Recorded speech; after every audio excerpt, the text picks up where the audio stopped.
नमस्कार, आदाब। मैं अनूप सोनी हरियाणा से क्राइम पेट्रोल दस्तक में आप सभी दर्शकों का स्वागत करता हूं। चलिए जा, और आज के बाद अपनी ये मनुष्य शक्ल मत दिखाना मुझे। सुनो जी, मुझे माफ कर दो। मैं कहाँ जाऊंगी, मुझे माफ कर दो जी। अब तू जिए या मरे उन्हें कोई फर्क ना पड़ता है। हाँ जी। और आज से तू मेरी कुछ ना लगती है। जा। सुनो जी, सुनो जी। अबे गधे, मूर्ख, अब घर का सारा काम के तेरी बूढ़ी अम्मा करेगी? अरे छोरी कम से कम घर को काम तो कर रही थी ना, क्यों छोड़ाया उसे? अरे तो क्या करता फिर? घरा बैठा के आरती उतारता उसकी? माँ 4 साल में 3 बार पेट से होली के किया, गिराना पड़ा ना। यो मुझे बेटे का सुख ना दे पाती। अरे बावला, थोड़ी और कोशिश करता ना, छोरी की उम्र थी अभी। जितने पैसे घर पात में खर्च किए ना, उतने पैसे में दूसरी लुगाई ले आता मैं, जो तने पोते का सुख देती। पोते का दूसरी लुगाई भी कोई हलवा पूरी ना है जो तेरी गोद में आगे देगी। जब ले आऊंगा ना तब तने बेरा फटेगा। इस केस में 3 गर्भपातों के बाद औरत को तलाक दे दिया गया और अब बेटे के लालच में यह आदमी दूसरी शादी करने जा रहा था। सेक्स डिटर्मिनेशन टेस्ट गैर कानूनी होने के बावजूद खुलेआम हो रहा है। उसके बाद लगातार भ्रूण हत्या हो रही है। यह भयंकर प्रथा एक दस्तक है कि अगर ऐसा ही चलता रहा तो वो दिन दूर नहीं जब दुनिया में औरतें ही खत्म हो जाएंगी। जून 2011, हरियाणा।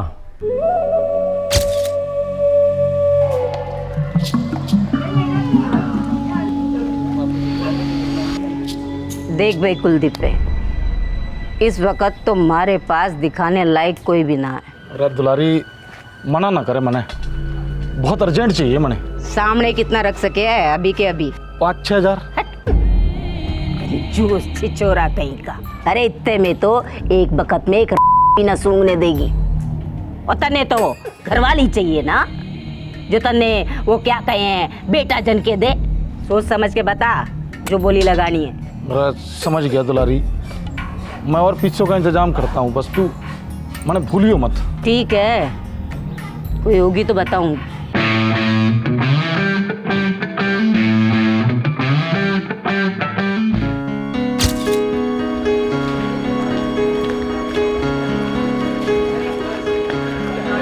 तुझे पता है, मैंने ना पुराने न्यूज़पेपर यूज़ किए हैं और कार्टन भी यूज़ किया है कार्डबोर्ड का, और तुझे पता है थर्मोकोल भी यूज़ किया है मैंने। अच्छा, कितना बड़ा बना है? इतना बड़ा। इतना बड़ा मंदिर तू स्कूल कैसे लेके आएगी? वो क्या है ना, मुझे पापा ड्रॉप करने वाले हैं और हम साइकिल रिक्शा करके आ जाएंगे। अच्छा, अब सुनना नेहा, मैं तेरे घर आ सकती हूँ वो देखने? हाँ श्योर, पर आज नहीं, कल सुबह आ जाना। वो क्या है ना, मैं और पापा उसे सजाने वाले हैं, तो तू फुल एंड फाइनल देख लेना। हाँ, कल वैसे भी संडे है, सुबह सुबह आ जाऊंगी। हाँ, पर तुझे मेरे घर का रास्ता तो पता है ना? तो थोड़ा एक्सप्लेन कर देना। एक काम कर, तू एक 23 नंबर की बस ले लेना। अरे सीमा, तू इतनी सुबह सुबह कहाँ चल पड़ी? अरे मेरी दोस्त नेहा है ना माँ, उसके घर। भाई क्यों? अरे माँ, उसने स्कूल के एग्जीबिशन के लिए एक कागज और थर्माकोल वाला मंदिर बनाया है, बस वही देखना है मुझे। तो कल इस स्कूल में ही देख लेना ना। माँ, स्कूल में तो सभी देखेंगे ना, मुझे सबसे पहले देखना है। मैं जा रही हूँ, बाय। अच्छा ठीक है, जल्दी आना, यहाँ वहाँ भटकना नहीं। हाँ माँ, मैं इतनी बेवकूफ थोड़ी हूँ जो यहाँ वहाँ भटकूं। बस गई, मंदिर देखा और सीधे वापस। और संभल के जाना। हाँ हाँ, संभल के जाऊंगी। पापा 20 रुपए दीजिए ना प्लीज। देख गुड़िया, मैं क्या कह रहा हूँ, तू स्कूल में ही देख लेना ना, कहाँ सुबह सुबह के लिए किसी घर जा रही है? पापा, वो मेरी बेस्ट फ्रेंड है और माँ ने भी हाँ कह दिया है। अगर आप पैसे नहीं दोगे ना तो मैंने पैदल पैदल जाना है। पैदल पैदल जाना है? बहुत जिद्दी होती जा रही है तू। पापा, एसी बस से थोड़ी ना जा रही हूँ, हरी वाली बस से जाऊंगी। पैसे बच गए तो लौटा दूंगी। अब दे दो ना पापा, देर हो रही है प्लीज। ठीक है बाबा, ठीक है, ये लड़की ना। अच्छा, तुझे पता है कि तेरी सहेली कहाँ रहती है और कैसे जाना है? हाँ, वो खजूरी घास में रहती है, एड्रेस लिखा हुआ है मेरे पास। यहाँ से 23 नंबर की बस लेनी है, फिर चौराहे पे उतर के वहाँ से पैदल पैदल जाना है। बड़ी सयानी होगी हमारी बेटी। ये ले, अच्छी तरह से जाना और समय पर घर आना। बाय माँ, बाय पापा।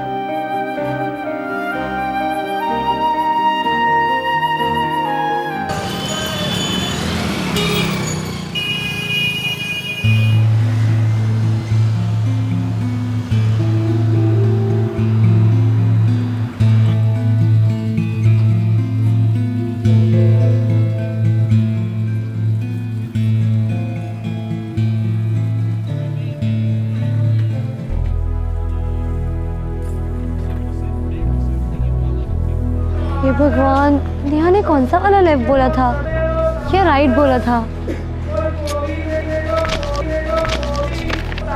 चौथा लेन, चौराहे के बाद दूसरा राइट लेन।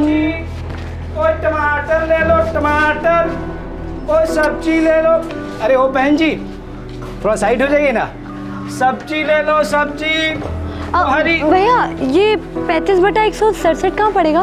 35/167। देखो बेटा, मुझे ठीक तरीके से तो मालूम नहीं है, लेकिन इस गली से तुम आगे निकल जाओ। इस गली में 3-4 गली छोड़कर ही होगा। सब्जी ले लो, सब्जी। ओ हरी।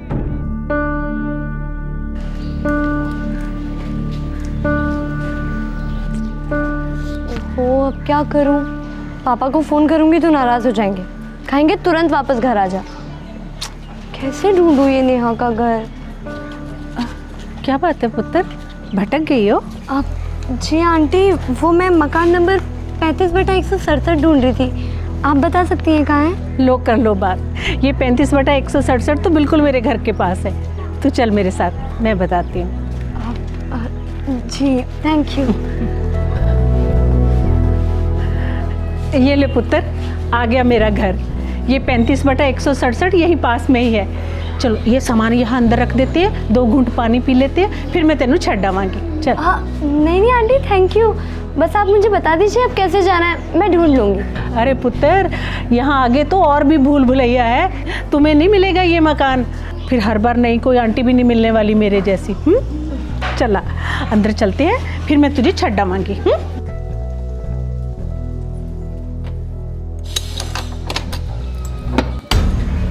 आजा पुत्र, आजा। तू बैठ, थोड़ा सांस ले, मैं तेरे लिए पानी वानी लाती हूँ। अरे नहीं आंटी, रहने दीजिए, मैं ठीक हूँ। अरे पुत्र कोई बात नहीं, पानी तो है।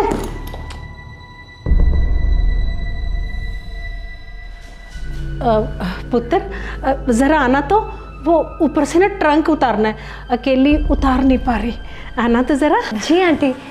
कहाँ है?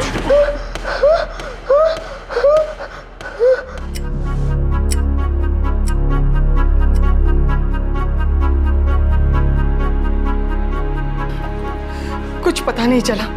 उसकी हर सहेली को पूछा, ये नेहा कौन है, क्या है, कोई नहीं जानता। अरे नेहा उसके स्कूल के दोस्त है, मोहल्ले वालों को क्या पता होगा। लड़की अब तक लौटी क्यों नहीं? मुझे कुछ ठीक नहीं लग रहा है, आप जाकर ढूंढिए ना। ये खजूरी खास में नेहा कहाँ रहती है? सीमा ने कुछ बताया था? मैंने सोचा आपने पूछा होगा, बिना पूछे आपने कैसे जाने दिया? जाने कहाँ चलेगी होगी लड़की।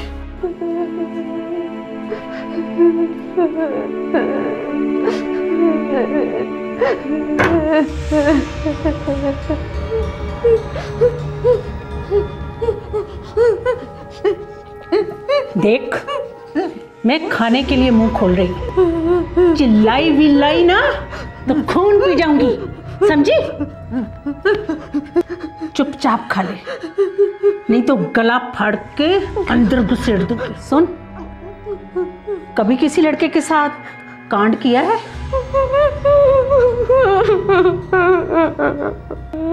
बढ़िया,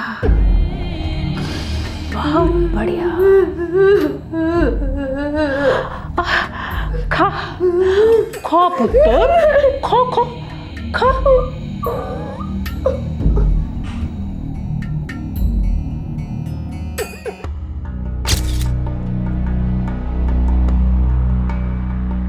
मैं खजूरी खास थाने को इन्फॉर्म कर देता हूँ, वहाँ की पेट्रोलिंग टीम नज़र रखेगी। इकलौती बेटी है मेरे साहब। मैं आपकी परेशानी अच्छे से समझ सकता हूँ, लेकिन खजूरी खास एरिया जो है वो रूमाल बराबर तो है नहीं। और वैसे भी आपको अपनी बेटी की सहेली के बारे में भी कुछ नहीं पता। साहब वो स्कूल की सहेली है जी। लेकिन आज तो इतवार है, स्कूल बंद होगा और वैसे भी अभी रात हो चुकी है, तो अभी जाने का कोई फ़ायदा नहीं। कल चलकर उस सहेली से बात करता हूँ। कल तक कैसे इंतजार करेंगे साहब? जवान बेटी है मेरी। बंसी राम, हो सकता है तुम्हारी बेटी कहीं गई हो और रात रुक गई हो। नहीं साहब, मेरी बेटी कभी भी ऐसा नहीं करेगी। अगर वो किसी के यहाँ रुकेगी तो मुझे मोबाइल करके ज़रूर बताएगी। देखो बंसी राम, जब खजूरी खास थाने से कोई इन्फॉर्मेशन आएगी तभी हम कुछ कर पाएंगे। आपकी बेटी के पास आपका मोबाइल नंबर है? हाँ साहब, उसी ने मुझे याद करवाया था। ओ साहब, जल्दी ढूंढ लीजिए। तुम लोग अभी घर जाओ, मैं कुछ करता हूँ।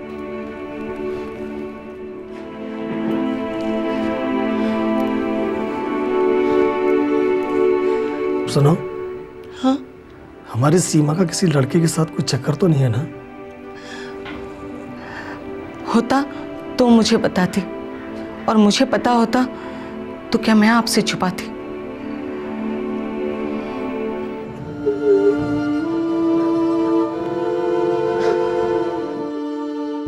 सुबह 4 बजे टच हो जाना, और हाँ, बड़ी गाड़ी लाना, पार्सल ले जाने में आसानी होगी। अरे हरप्रीत बीजी, रात में एक सवारी लेके जाना है, तकरीबन 2 बजे तक मैं फ्री हो जाऊंगा।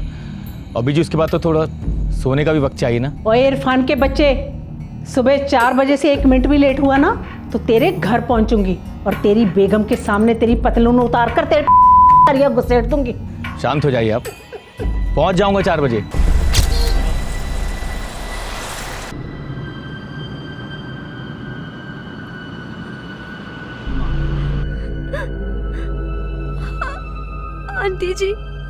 आंटी जी प्लीज मुझे जाने दो ना, आंटी जी प्लीज मुझे जाने दो। देख पुत्र, ये सुबह सुबह मुझे गुस्सा तो मत दिला। हाँ ओ लौंडिया, ज्यादा फड़फड़ा मत। हरप्रीत बीजी की मुट्ठी से हवा भी ना निकल सके है, और फिर तू खुदा कसम पूरी की पूरी नमकीन है। ओए चुपचाप गाड़ी चला, छिछोरा कहीं का।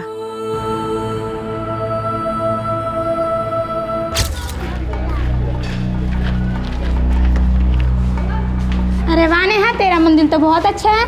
थैंक यू, अच्छा लगा ना? नेहा बदान, प्रिंसिपल साहब के केबिन में बुलाया तुम्हें? नो सर, सीमा मेरे घर पे नहीं आई। लेकिन बेटा, वो तो यही बोलकर गई थी कि वो तुम्हारे घर पे जा रही है। हाँ आंटी, वो मेरे घर आने वाली तो थी, उसने मेरा एड्रेस भी ले लिया था सैटरडे को, लेकिन वो आई नहीं। नेहा, कहीं ऐसा तो नहीं कि उसने तुमसे कहा हो कि वो पहले किसी और सहेली के घर जाएगी फिर तुम्हारे घर आएगी? नो सर, उसने मुझे कुछ भी नहीं कहा, उसने सिर्फ बोला कि वो सुबह आ जाएगी मंदिर देखने। नेहा बेटी, सच बताओ, तुम लोगों के कोई और प्लान्स तो नहीं थे? No ma'am. तुम्हें कोई धमकी वमकी तो नहीं दे रहा था, या कोई और इन्वॉल्व हो? नो मैम, बिल्कुल नहीं। Thank you ma'am. आइए बंसीराम जी।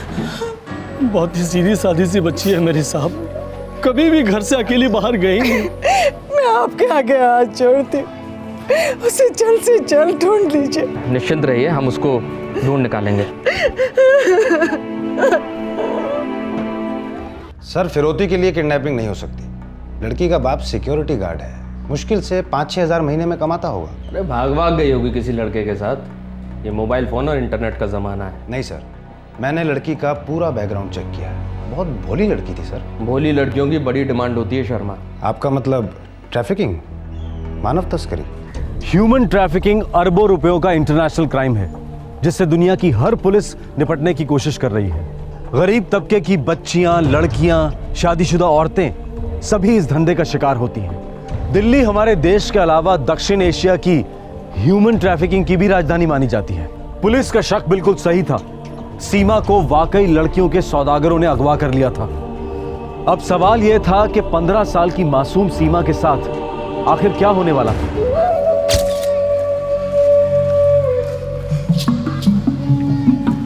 अरे बाप रे, तो बहुत दिनों के बाद देखा है। अरे बाप भाई, इसे कहे हैं गुलाब का फूल है। कली है, खिली नहीं है अभी। अरे तो ये तो और भी चौकी बात है। धनिए, अरे वाह भाई प्रीतो, ये बात हुई ना। अरे छोरी ने भीतर लेके जा, गर्मा गर्म रोटी खिला, मक्खन डाल के। चल अंदर। भाई 1 लाख तो बहुत ज्यादा है प्रीतो, थोड़ा कम कर। कुंवारी है, 16 की भी नहीं हुई है अभी, तू कम करती? सेठों वाला गांव होता तो कभी ना करती, पर ये मरियल सा गांव है, यहाँ आदमी की औकात हजारों से ज्यादा ना है। ना दुलारी, इसी गांव में कीमत मिलेगी। अरे होगा कोई छुपा रुस्तम, कुंवारियां रोज रोज नहीं मिलती। ठीक है, कोशिश करके देख लूंगी। तू ऐसा कर, इसे रख 1 महीना अपने पास। हाँ, लाख वाली कोई बात बनी तो सही, नहीं तो फिर मैं ले जाऊंगी वापस। रोहतक में तो कोई पार्टी मिलेगी ही। जैसी थारी मर्जी। लेकिन एक बात याद रखना दुलारी, लड़की को खराब मत होने देना। बंद मुट्ठी लाख की, खुल गई तो खाक की। साहब मेरी पैदाइश खजूरी खास की है, हर गली हर घर पहचानता हूँ। वो लड़की यहाँ नहीं है, लड़की पार्सल हो चुकी होगी। कौन से सर्किट में गई होगी? सर्किट तो 4 हैं साहब, एक मुंबई साइड, एक राजस्थान और एक जाता है हरियाणा, और एक छोटा सर्किट अपनी दिल्ली के दिल्ली में रहता है। अच्छा एक बात बता, तेरी पहुंच कौन कौन से सर्किट पे है? साहब दिल्ली, मुंबई, राजस्थान, इन तीनों सर्किट में मेरा टच है, लेकिन लड़की की कोई खबर नहीं है। मतलब हरियाणा? हाँ साहब। कोई टिप? कोई खास खबर तो नहीं है, लेकिन हाँ पहले एक सतनाम हुआ करता था जो ये हरियाणा सर्किट चलाता था, अभी का मालूम नहीं। पता करो कि सतनाम के बाद उसका ये रैकेट कौन चला रहा है।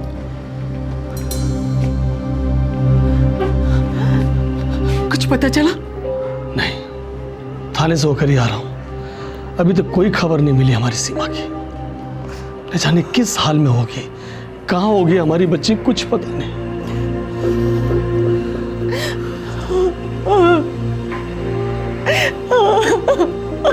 साहब 3 साल पहले सतनाम को उसी के सौतेले लड़के ने गला काट के मार दिया साहब। कहानी खत्म है साहब उसकी तो। लेकिन धंधा तो नहीं खत्म हो सकता ना, अब कौन चलाता है? गारंटी के साथ मैं नहीं बोल सकता, लेकिन सतनाम की औरत हरप्रीत बड़ी कमीनी चीज है साहब। हरप्रीत?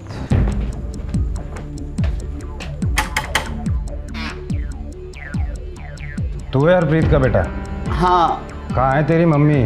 मुझे नहीं पता। अब पता चला? सर वो हमारे साथ नहीं रहती। तो कहाँ रहती हैं?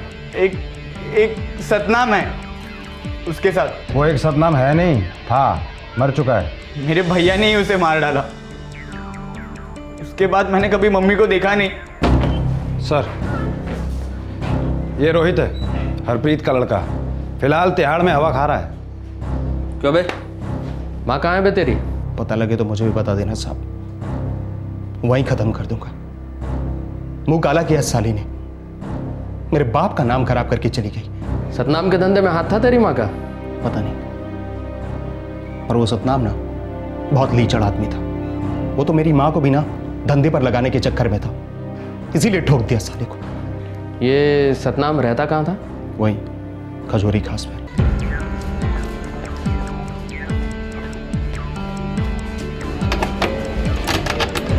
तोड़ दो।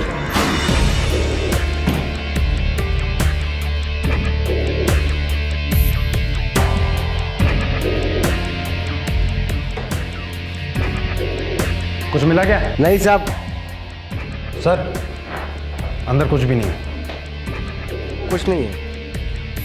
हरप्रीत बीजी, पुलिस आपके पीछे पड़ गई है, जरा संभल के रहियो। ओए, उन ठुल्लों को किसने खबर दी? सुना है आपके बेटे को तिहाड़ जेल से पुलिस थाने उठाकर ले आई है, वहीं कुछ वक्त दिया होगा। ओए ऐसा बेटा तो दुश्मन को भी ना मिले। वैसे आप कहाँ हो बीजी? हूँ कहीं भी, लेकिन तू अपनी आंखें और कान खुले रखना इरफान।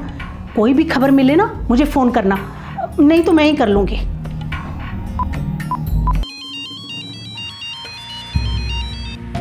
अरे प्रीतो, इतनी रात गए? ओए वो लाख वाली की कोई बात बनी? अरे ना री, हर रोज ग्राहक आके देख जावे, 10,000 से ऊपर देने को तैयार ना है, वो भी सिर्फ एक रात के लिए। अरे साथ रखने की तो कोई बात करे ही ना है। कोई तो होगा जिसे दूसरी तीसरी बीवी चाहिए होगी। हाँ एक है, 50,000 रुपया देने को तैयार है। बेच दे। अरे तू अपनी 1 लाख की बंद मुट्ठी को आधे दाम में बेच देवेगी? ओए उस लड़की को लेके थोड़ी टेंशन चल रही है, जितनी जल्दी हो सके उसे पार्सल कर दे।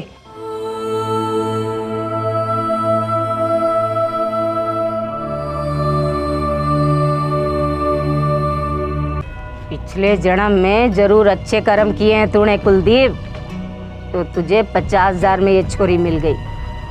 और छोरी है कड़े, जल्दी से दिखा दे। मैंने धनी, अरे ओ धनी, सीधी होके चाल ले।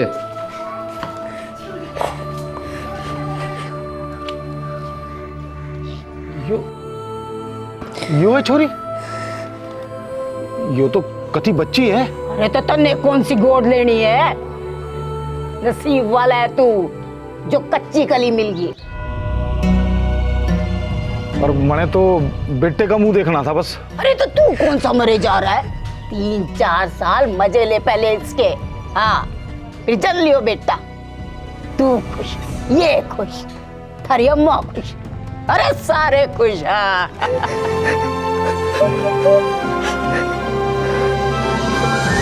हरियाणा में औरतों की तादाद काफी कम है मर्दों के मुकाबले, इसलिए कई गांव और शहरों में पत्नियां खरीद कर लाई जाती हैं। कुछ औरतें दिल्ली की होती हैं, लेकिन कई लड़कियां आसाम और केरल जैसे राज्यों से भी खरीदी बेची जाती हैं। कुलदीप वही कर रहा था जो उसके गांव में प्रथा बन गई थी। एक अगवा की गई 15 साल की लड़की को खरीदकर उसने पत्नी बना लिया था और दिल्ली में उस बच्ची सीमा के माता पिता जीते जी मर रहे थे। 1 महीने से ऊपर होना है साहब, मेरी बेटी अब तक घर नहीं आई है। साहब, किसी हरप्रीत का नाम सुनने में आया है। हमें भी शक है उस औरत पर और हम उसे ढूंढ रहे हैं। कौन है ये औरत साहब? लड़कियों को बेचने का धंधा करती है, हरियाणा में इसके ग्राहक हैं। तो आप हरियाणा में क्यों नहीं ढूंढते हमारी सीमा को? ढूंढ रहे हैं मुंशीराम, ढूंढ रहे हैं, लेकिन चुपचाप संभल संभल के। तो फिर वो मिल क्यों नहीं रही? क्योंकि कोई मुंह खोलने को तैयार नहीं है। कुछ गांव तो ऐसे हैं जहां हर तीसरे चौथे घर में खरीदी हुई लड़कियां हैं, औरतें हैं। ऐसे में कोई किसी पे उंगली कैसे उठाएगा?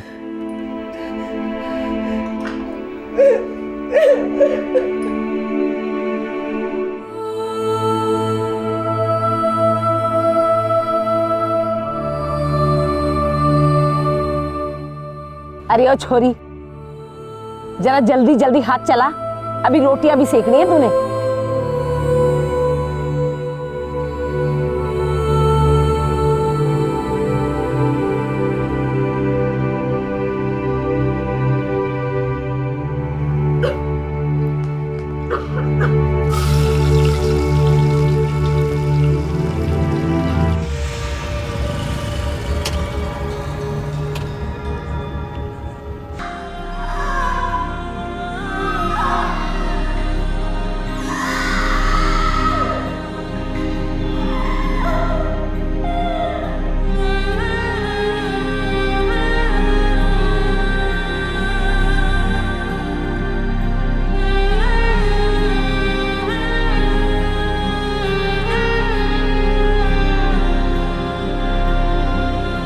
सच कहूं तो तू बड़ी भागो वाली है।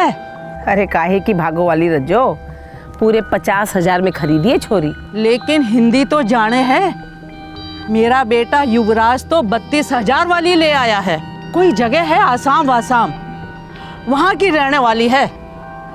हरियाणवी तो छोड़, हिंदी तक नहीं जाने। तुझे कौन सा उसे बिठा के प्यार मोहब्बत की बातें करनी है? भाई हमें तो छोरी चाहिए जो हमें पोते का मुंह दिखा सके बस। हरियाणा के कुरुक्षेत्र में दिल्ली और हरियाणा पुलिस ने मजबूत जाल बिछा रखा था, लेकिन सीमा की परछाई तक नहीं दिखाई दे रही थी। वैसे बहुत अजीब लगता है, लेकिन सच था कि कई गांवों में किसी को आपत्ति ही नहीं थी कि अगवा की गई नाबालिग लड़कियों को घरों में जबरदस्ती गुलामों की तरह रखकर उन पर भयंकर अत्याचार हो रहे थे। यह आम बात मानी जाती थी। सीमा जुलाई 2011 में गायब हुई थी और अब सितंबर 2011 चल रहा था। पूरे 2 महीने बीत चुके थे। इन 2 महीनों में उस 15 साल की बच्ची के साथ बार बार बलात्कार किया गया था। 24 घंटे उससे घर का काम करवाया जाता था। और फिर सितंबर का वो एक दिन आया। अरे सीमा, खाना काट दे, घनी जोड़ की भूख लग रही है। धीरेन, ओ धीरेन। आया अम्मा।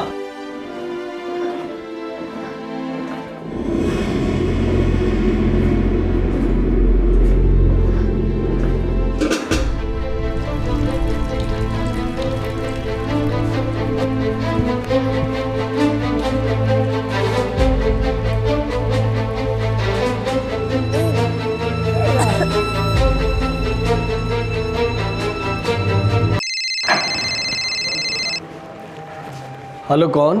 हेलो हेलो पापा, पापा सीमा। सीमा, सीमा बेटा तू कहाँ है?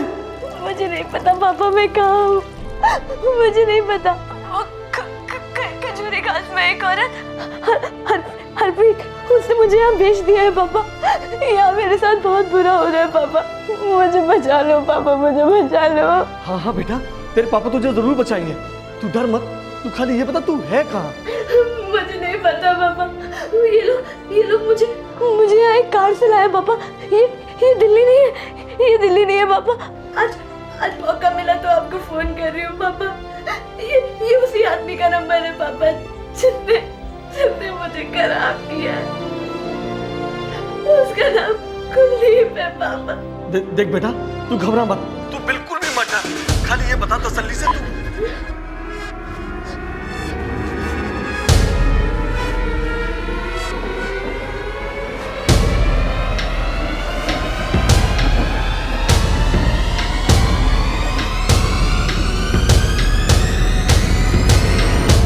सर, हरियाणा के कुरुक्षेत्र डिस्ट्रिक्ट में शाहबाद नाम का एक गांव है, ये वहीं का नंबर है। टीम रेडी करो।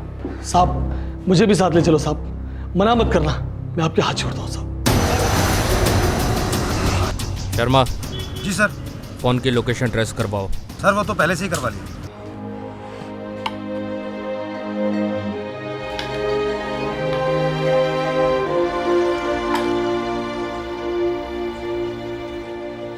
भाई मड़े भी औरत चाहिए, बिल्कुल आप जैसी थोड़ी। अरे छोटा है तू भी। अरे भाई 20 साल का हो गया मैं भाई। अरे सब होते हैं 20 साल के। शादी तब होती है जब बंदा 4 पैसे कमाता है। अरे भाई कैसे जाऊँ कमाने, 24 घंटे तो आपने ड्यूटी दे रखी है उस पर नजर रखने की। अब मैं भी जवान हो गया हूँ, नजर फिसले मेरी। अरे बावली पूछ, कुछ किया तो ना इसके साथ? बाप भी आई हो तेरी? अम्मा कसम भाई कुछ ना किया हम के।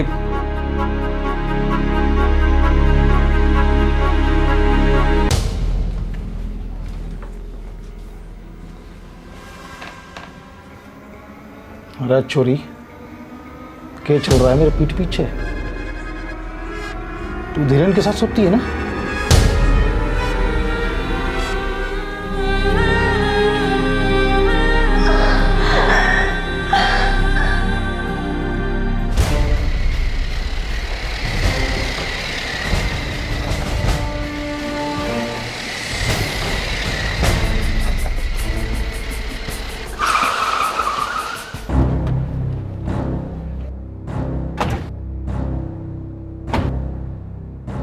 आइए अब उस कुलदीप का घर पता करते हैं। शर्मा तुम एक काम करो, तुम उस घर में देखो, मैं उधर देखता हूँ।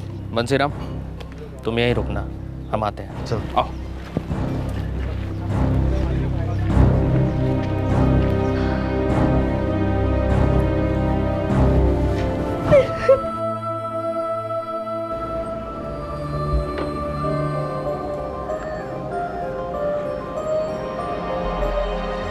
सीमा! पापा! सीमा! सीमा!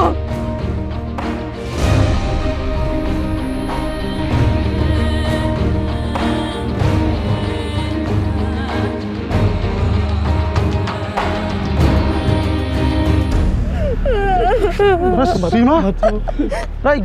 क्या है यो? पापा यही वो कुलदीप है पापा। बहुत गंदा है पापा, बहुत गंदा है। तेरा नाम कुलदीप है? हाँ जी। इधर आ। ये लड़की किससे खरीदी तूने? मैं तो जी वो किससे खरीदी तूने? दुलारी से।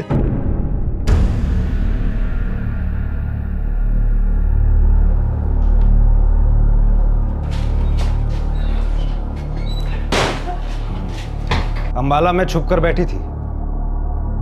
सब एक साथ हाथ लग गए, लॉटरी लग गई शर्मा हमारी। शर्मा लॉकअप में इन तीनों का खास ख्याल रखना, खाने को पेट भर के अच्छी अच्छी चीजें खिलाओ। मर्द और औरत में कोई भेदभाव नहीं होना चाहिए। हे साहब, कुछ ले दे के रफा दफा करो ना। और लोगी, हम देने के लिए हमेशा तैयार रहते हैं। ले जाओ इनको।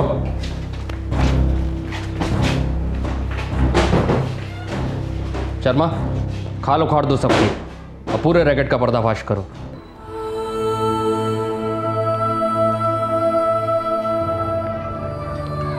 बेटा ये माता रानी का प्रसाद है, माँ की बहुत बड़ी कृपा है बेटा कि तुम सही सलामत घर लौट आए।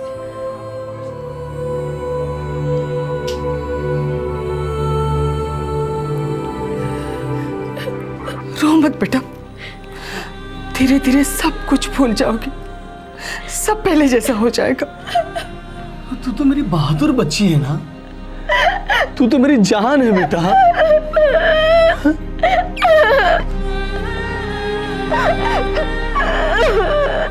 मैं माता रानी से प्रार्थना करूंगा दुनिया में किसी भी बेटी के साथ फिर कभी भी ऐसा ना हो, कभी भी ऐसा ना हो।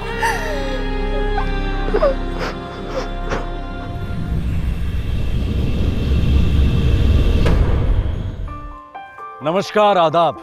मैं अनूप सोनी, मुंबई महाराष्ट्र से आप सभी दर्शकों का क्राइम पेट्रोल दस्तक में स्वागत करता हूं।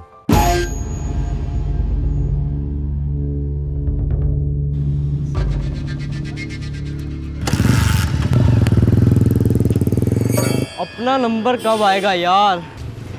देख आ गया अपना नंबर।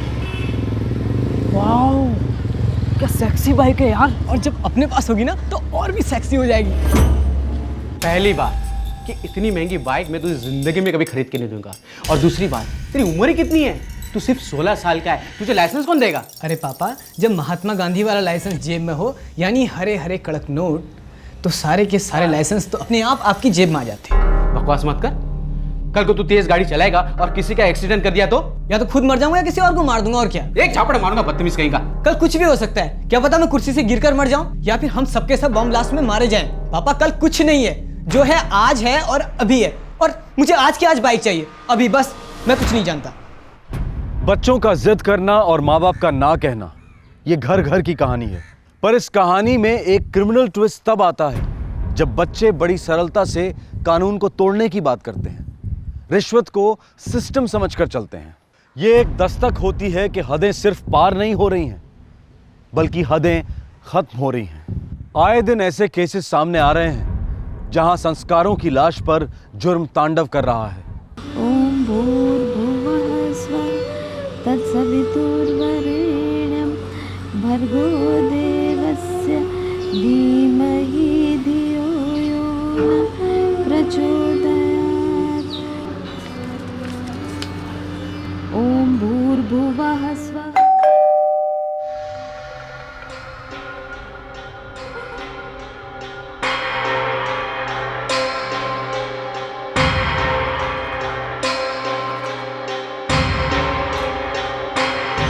गायत्री मंत्र लिखा करती थी अपनी डायरी में। मिस्टर पारिक, क्या आप बता सकते हैं कि आपके घर से क्या क्या चीज़ें चोरी हुई हैं? जेवर, कैश, जो कुछ भी। हम तो नहीं बता सकते, लेकिन ये बता सकते हैं, जब ये बातें करने की हालत में होंगे तब सारी जानकारी आप तक पहुंचा देंगे। बहुत प्यार करते थे एक दूसरे से। मुंबई में एक और बुजुर्ग नागरिक की दिन दहाड़े हत्या। इस 2 करोड़ की आबादी वाले शहर में सीनियर सिटीजन्स पर अटैक मानो एक रोग की तरह फैल रहा है। सितंबर 2011, मलाड, मुंबई।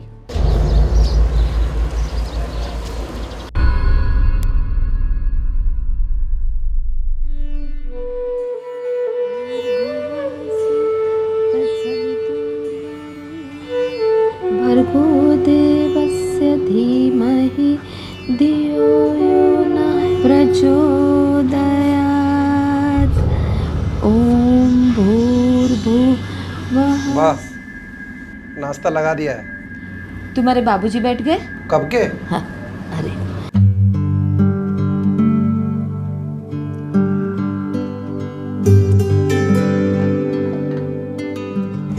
भूख लगी है तो नाश्ता कर लिया कीजिए, मेरी राह क्यों देखते हैं? जब तक तुम परोसती नहीं ना, तब तक मुझे शीरा में चीनी कम और पोहे में नमक कम लगता है। आपको याद है ना, चीनी और नमक ये दोनों आपको मना है। और दूसरी बात, आज आपका डॉक्टर का अपॉइंटमेंट है, दर्शन से बात की है कि नहीं? हाँ, उसे फोन कर दिया है मैंने।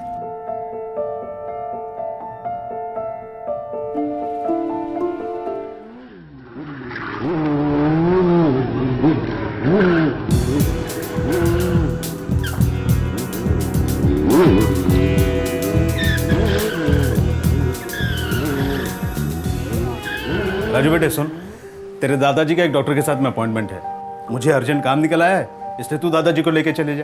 किसी और दिन ले जाइए, मुझे कॉलेज के लिए लेट हो रहा है।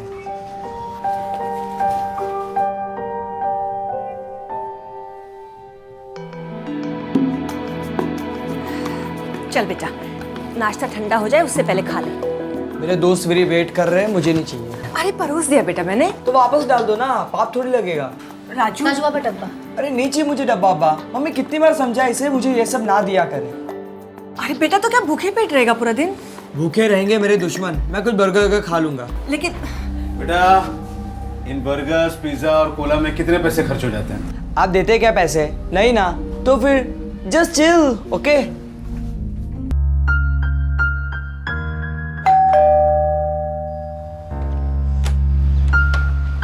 अरे राजू, आओ आओ आओ बेटा, आओ।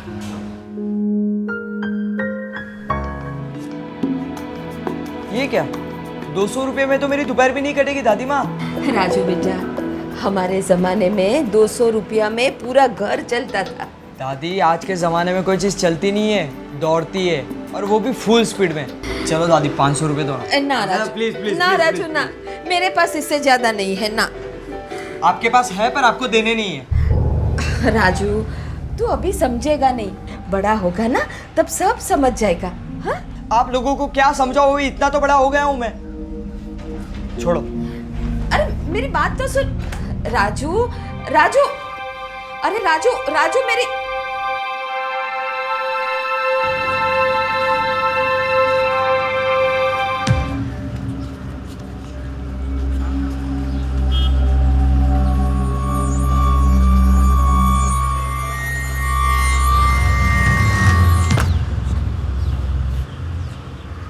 अरे 2 साल हो गए पूरे। ताई, आप 1 मिनट। हाँ कुसुम बोल। ताई मुझे थोड़ी देर के लिए बाहर जाना है। ये कौन सा टाइम है बाहर जाने का? ताई वो मेरे इनकी खून की जांच करवानी है। तो इनको भेजना, तू जाके क्या करेगी? ताई वो कभी अकेले हॉस्पिटल गए ही नहीं। ताई बस मैं गई और आई। ठीक है, जल्दी आना। जी ताई।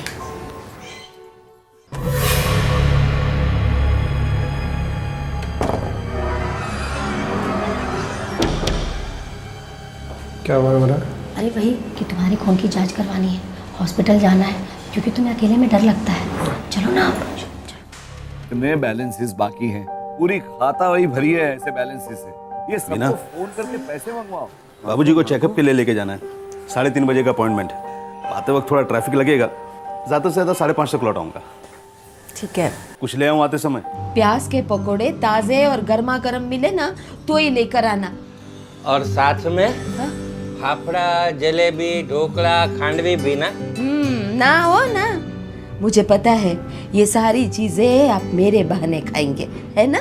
तुम्हें जलेबी खाते हुए देखकर मेरा दिल भर जाएगा। अब तो आपका दिल का चेकअप करने का वक्त हो गया है, याद है ना आपको? जाइए, दर्शन आपकी राह देख रहा है।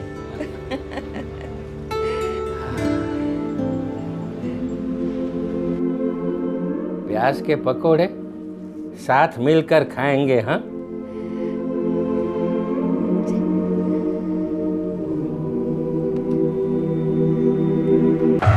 ये रहे आपके सर्जिकल ग्लव्स। और कुछ चाहिए? ये रही आपकी नायलॉन रोप। और कुछ चाहिए? ओम भूर्भुवः स्वः तत्सवितुर्।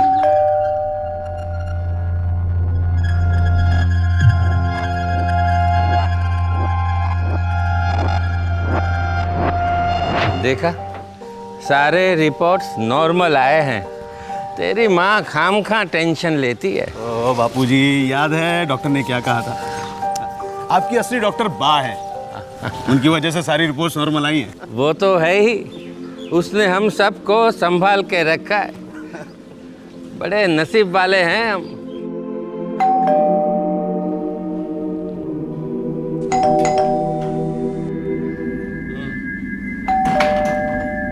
रिपोर्ट्स में क्या निकला? अरे बापूजी की रिपोर्ट्स एकदम नॉर्मल आई हैं।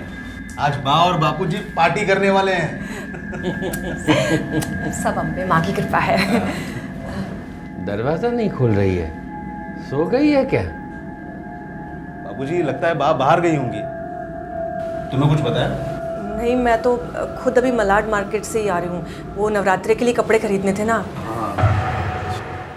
वैसे इस टाइम पर कभी सोती नहीं है, बाहर गई होगी। बाबूजी, आपके पास चाबी तो है ना? नहीं, आज लेकर नहीं गया।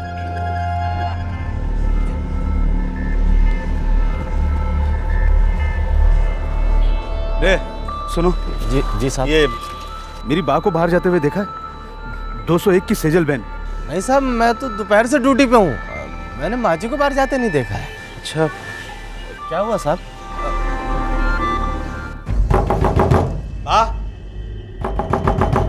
बा, मुझे कुछ ठीक नहीं लग रहा है बहू। बाबूजी, आप चिंता मत कीजिए, देखते हैं कुछ। तोड़ दीजिए ना दरवाजा।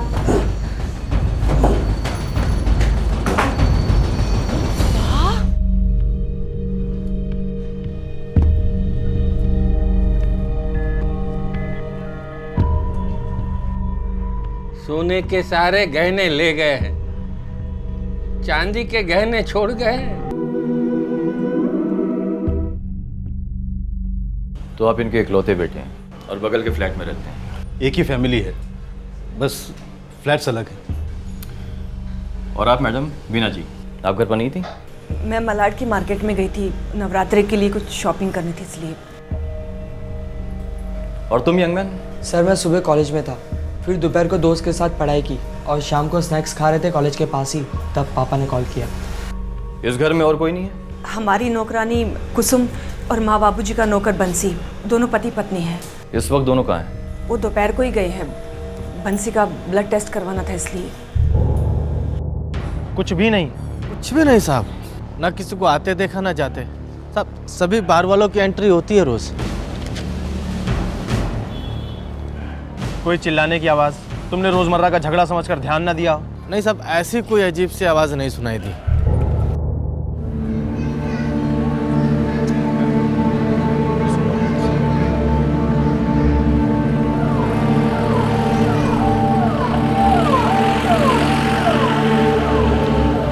किसी एक्सपर्ट का काम मालूम होता है सर, एक उंगली का भी निशान नहीं है। पाजिल सर, दो नौकर हैं, कुसुम और बंसी, दोनों को थाने बुलाओ। Yes sir.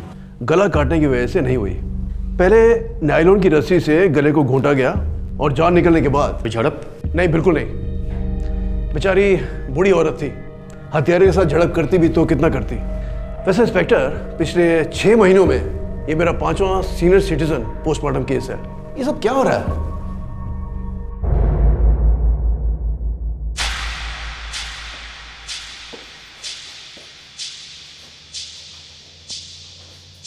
ब्लड टेस्ट कराने कहते हैं? जी सर। रिपोर्ट कहाँ है? जी मिला नहीं। पर्ची? पर्ची तो साहब खो गई। कौन सा हॉस्पिटल गए थे? सरकारी। सरकारी? प्राइवेट? इतनी मार मारूंगा ना तुम दोनों को, ना तो सरकारी जा पाओगे ना ही प्राइवेट। सीधे शमशान घाट पहुंचा दूंगा। सर हमने कुछ नहीं किया सर। अभी झूठ बोला ना? सर साहब, झूठ तो हमने अपनी मालकिन से भी बोला था, वो तो हम दोनों। वो सर हम फिल्म देखने गए थे। ये देखिए सर, टिकट भी है मेरे पास। तो सर उसके बाद हम लोग घूमने चले गए, लेकिन हमने कोई गलत नहीं किया सर, हम दोनों पति पत्नी हैं। वो क्या है ना सर, मौका ही नहीं मिलता हम दोनों को। तो मौका नहीं मिलता? हाँ, लॉकअप में काफी मौके मिलेंगे।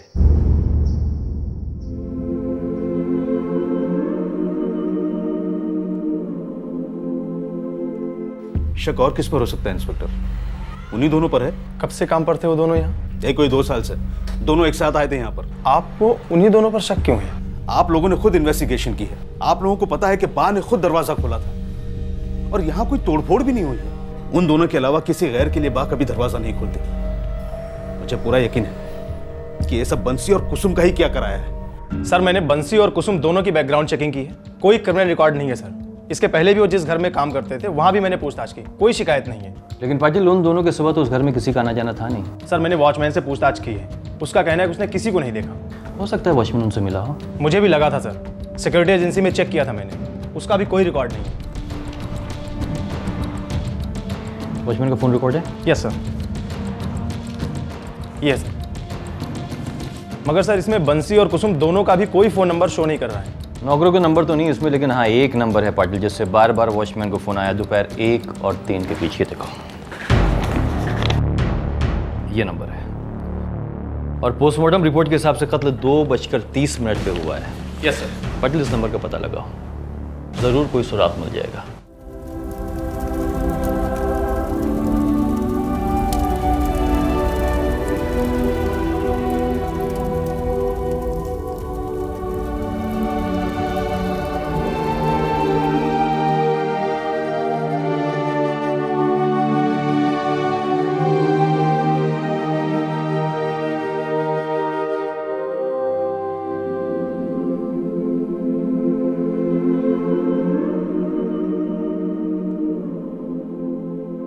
जीवन के संध्या काल में अपने जीवन साथी का साथ छूट जाना बहुत दर्द देता है और बाकी के दिन पहाड़ बन जाते हैं। अपनी पत्नी के जीते जी राजन की गरिमा बरकरार थी, लेकिन अब तन्हाई के साथ साथ उन्हें बोझ बनने का डर भी खाए जा रहा था। और वहां दूसरी ओर पुलिस सुरागों की अंधी गली से हताश थी, लेकिन बिल्डिंग के वॉचमैन के फोन रिकॉर्ड्स में दिखाए गए एक नंबर ने इस केस को सही दिशा दी।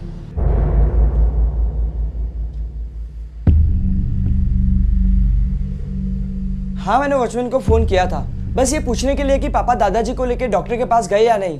हाँ साहब, यही बात पूछी थी। 3 बार? ये तो आपको राजू बाबा ही बता सकते हैं ना साहब। अरे मुझे चिंता थी, बस अपने सेटिस्फैक्शन के लिए कॉल कर दिया 3-4 बार। 3-4 बार नहीं, 3 बार। चौथी बार आपने फोन किया था अपनी मम्मी को, वक्त था 2:03। मम्मी को मलान मार्केट जाना था, मुझे लगा शायद मेरी जरूरत पड़ेगी। ये बात आप अपनी मम्मी से भी पूछ सकते थे कि पिताजी दादाजी के साथ गए या नहीं। हाँ पूछ सकता था, पर अभी नहीं पूछा। उसमें कौन सा महापाप कर दिया मैंने?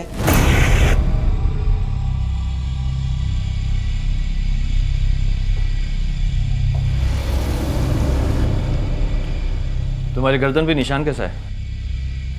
ये बाइक प्रैक्टिस के टाइम लग गया। तुम्हारी बर्थ सर्टिफिकेट बताती कि तुम सिर्फ 16 के हुए हो। 18 से पहले बाइक प्रैक्टिस कहाँ थी भैया, बताएंगे? 1 मिनट इंस्पेक्टर, आप मेरे बेटे से ऐसी क्वेश्चनिंग क्यों कर रहे हैं, जबकि सबको पता है कि उन 2 नौकरों का हाथ है।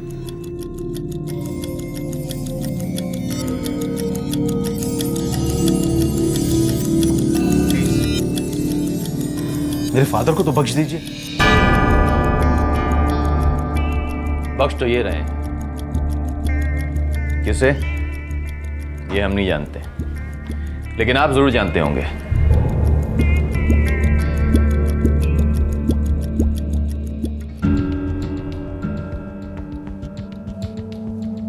सर, राजू का बेस्ट फ्रेंड सुरेश। तो मिस्टर बेस्ट फ्रेंड, आप इस वक्त हॉट सीट पर हैं।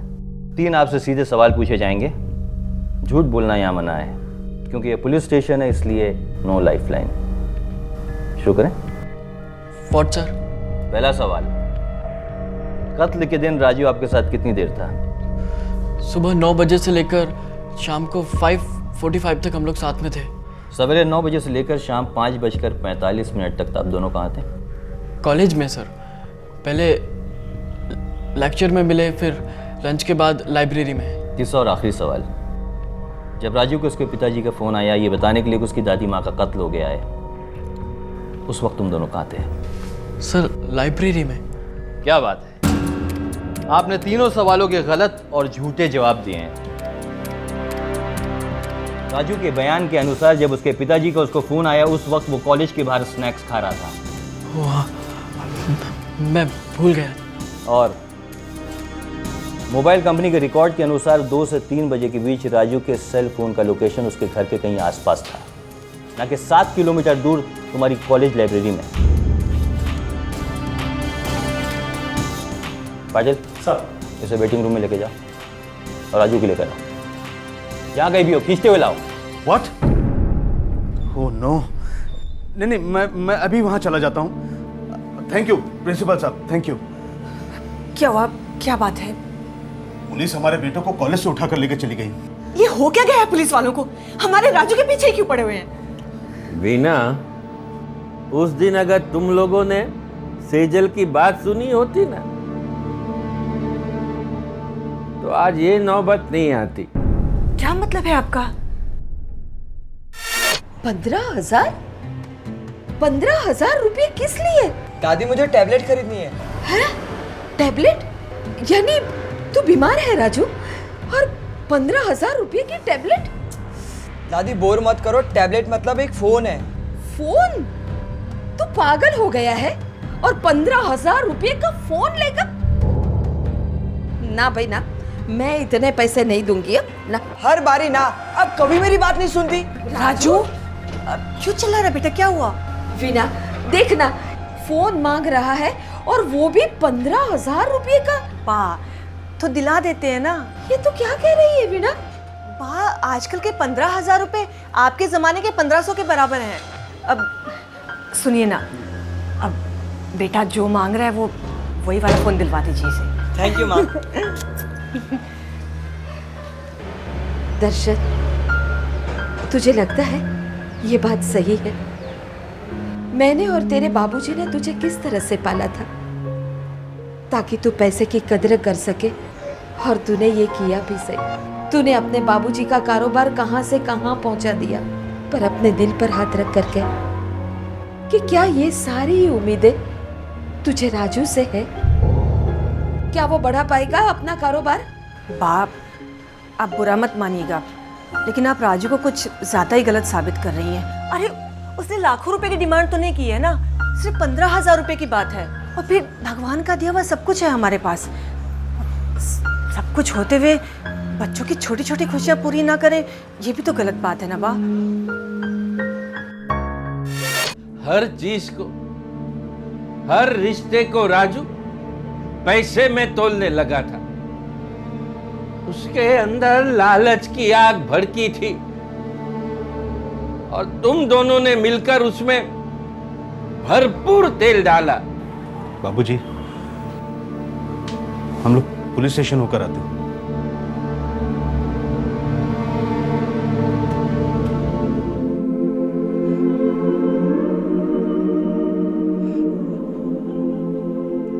इस केस में बहुत सारे झूठ बोले गए हैं मिस्टर एंड मिसेस पारिक, और उन्हीं झूठ की वजह से सच सामने आया है। मतलब कहना क्या चाहते हैं आप? मैं कहना चाहता हूं कि सबसे बड़ा झूठ आपके बेटे ने बोला है।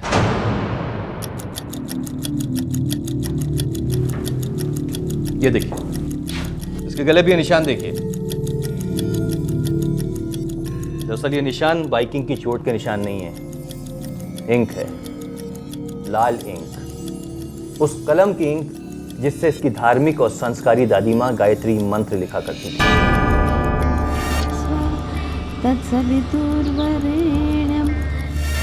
और मिस्टर दर्शन पारिक, झूठ तो आपने भी बोला है। मैंने तो कुछ कहा ही नहीं। जानबूझ के अनजान बने रहना और चुप रहना,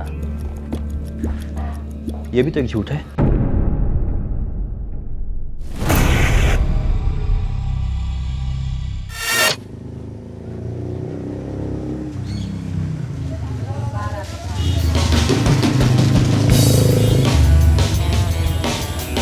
वाह क्या सेक्सी बाइक है यार। जब अपनी होगी ना और सेक्सी हो जाएगी। 3 लाख? 3 लाख की मोटरसाइकिल? अरे dad, she is beauty. Second gear में तो रॉकेट की तरह उड़ती है, रॉकेट की तरह। रॉकेट उड़ाने का बहुत शौक है तुझे? एक काम कर बेटा, खूब पढ़ लिख कर साइंटिस्ट बन जा। अरे सरकारी खर्च में तुझे रॉकेट में बिठाकर अंतरिक्ष में भेजेंगे और हम नीचे बैठकर तालियां बजाएंगे। 3 लाख की मोटरसाइकिल 16 साल की उम्र में। छोड़ यार, तेरे ये करने से तेरे डैडी तुझे पैसा तो नहीं देंगे ना? देंगे नहीं तो ले लेंगे। मतलब दादी से सटिया क्या? तेरी दादी तुझे एक चॉकलेट के पैसे नहीं देगी। मांग कौन रहा है? प्लान क्या है डूड? टीवी नहीं देखता, अखबार नहीं पढ़ता, डफर साला।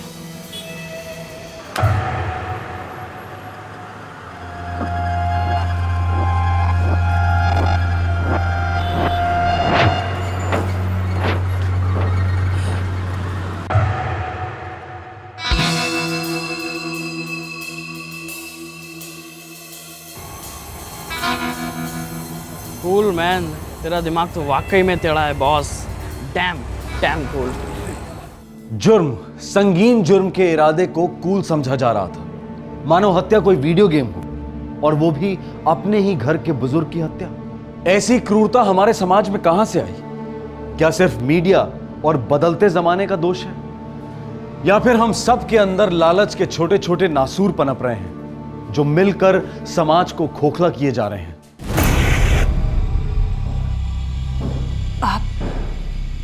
आप जानते थे?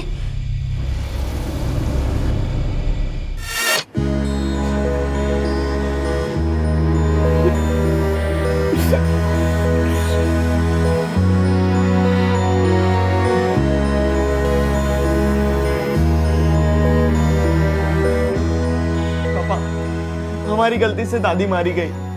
टीवी पे बार बार दिखा रहे थे कि बूढ़ों को मारा जा रहा है। हमें और भी अच्छी सिक्योरिटी रखनी चाहिए थी पापा। बेटा जो हो गया उसे भूल जाओ। अभी तो हम सबको मिलकर दादाजी को संभालना है, उन्हें सहारा देना है।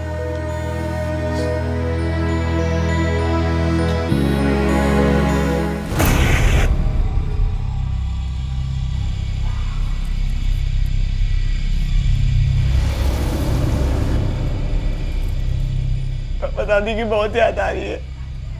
आई मिस यू दादी।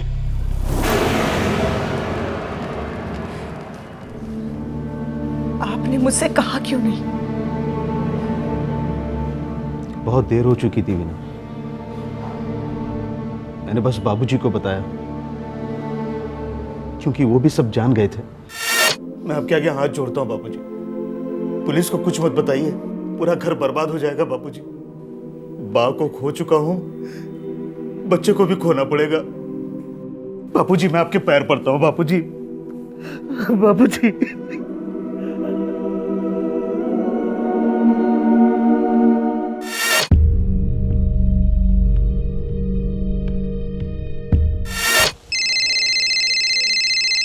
हाँ राजू बाबा। बहादुर, पापा और दादाजी निकल गए क्या? अभी 10 मिनट पहले तो निकले हैं। वे तू वॉचमैन को इतनी बार फोन क्यों कर रहा है? फुकट में डाउट जाएगा ना। पिछले 3 महीने में ऐसे 4 केस हुए हैं और हर बार शक नौकर और ड्राइवरों पे ही गया है। अपने पे क्या कोई शक करेगा? No chance at all.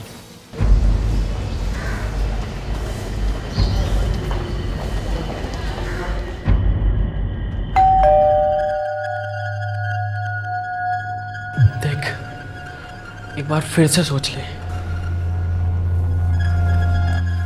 ठीक है, पहले मांगूंगा ईमानदारी से। अगर नहीं दिए 3 लाख फिर प्लान के हिसाब से जाएंगे। डन?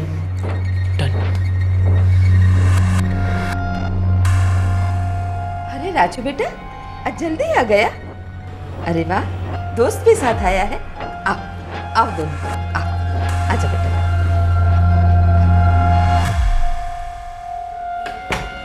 दादी आपकी कसम, मम्मी की कसम, पापा की कसम, दादा की कसम, भगवान की कसम खा के कहता हूँ कि हमारी जान खतरे में है। तो बेटा तू अपने पापा को फोन लगा ना। अब रुक जा, मैं ही फोन लगाती हूँ। हाँ, आप समझ नहीं रही हो। अरे वो लोग ड्रग माफिया है, किसी ने हमें बुरी तरीके से फंसा दिया है। अगर हमने अभी के अभी 3 लाख रुपए नहीं दिए तो वो लोग कुत्तों की तरह ढूंढ के हमारा गला काट देंगे। ना ना बेटा, ऐसा मजाक में भी कभी बात मत करना। तू एक काम कर, अपने पापा को फोन लगा। नहीं नहीं, हम लोग है ना पुलिस को फोन लगाते हैं। ला ला मुझे फोन दे। आप 3 लाख रुपए दे रही है या नहीं? हाँ? नहीं, मैं 3 लाख रुपए नहीं दे रही हूँ।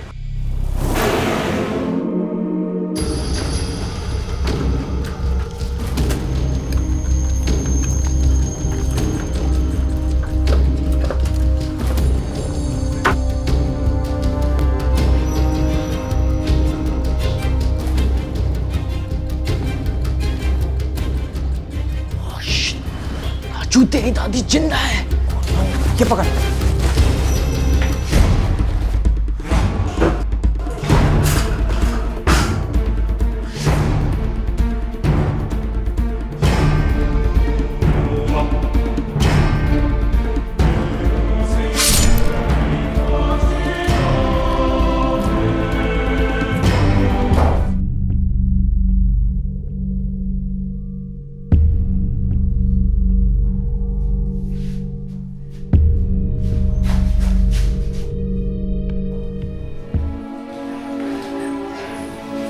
सजा तो हमें मिलनी चाहिए,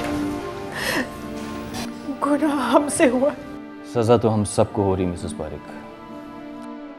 दरअसल जवान खून और तेज रफ्तार की मोटर बाइक, ये दोनों जब साथ मिलते हैं तो बहुत जाने जाती हैं। बहुत लोग जीते जी मर जाते हैं। हम इन्हें रोकने की बहुत कोशिश करते हैं, लेकिन ज़माने की जो रफ्तार है वो बहुत तेज़ है, बहुत तेज़।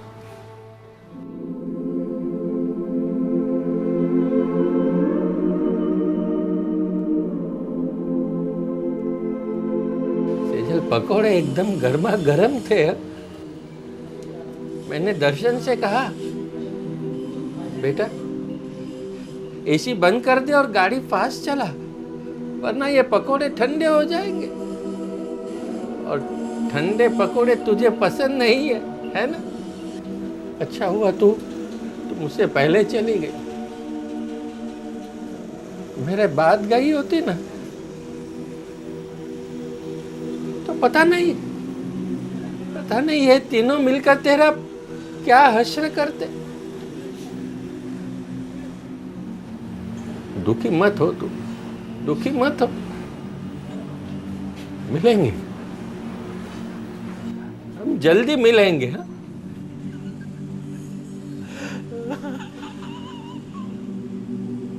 हम अपने बच्चों को टीवी और इंटरनेट से एक हद तक ही दूर रख सकते हैं, उसके बाद नहीं। पर हम अपने बच्चों को हदों की अहमियत जरूर सिखा सकते हैं, खुद एक उदाहरण बनकर। तहजीब और संस्कार ये सिर्फ शब्द नहीं है, बल्कि सही जिंदगी जीने का एक तरीका है। अच्छे और बुरे के बीच का फर्क जानने की ट्रेनिंग है। ये ट्रेनिंग अगर हम अपने बच्चों को बचपन से दें तो उन पर जासूसी करने की नौबत नहीं आएगी। हमारे बच्चे लालच के लपेटे में आकर जुर्म का शिकार नहीं बनेंगे। बस हमें सुननी है उनके और अपने दोनों के ज़मीर की दस्तक। फिर ज़माने से क्या डरना, हम ही तो ज़माना है। फिर मिलेंगे क्राइम पेट्रोल दस्तक के एक और नए एपिसोड के साथ, जिससे हमें कुछ ना कुछ सीखने को ज़रूर मिलेगा। तब तक आप अपना ख्याल रखें, सुरक्षित रहें। जय हिंद। इस तरह के और भी एपिसोड देखने के लिए हमारे चैनल को सब्सक्राइब करें और बेल आइकन दबाना ना भूलें।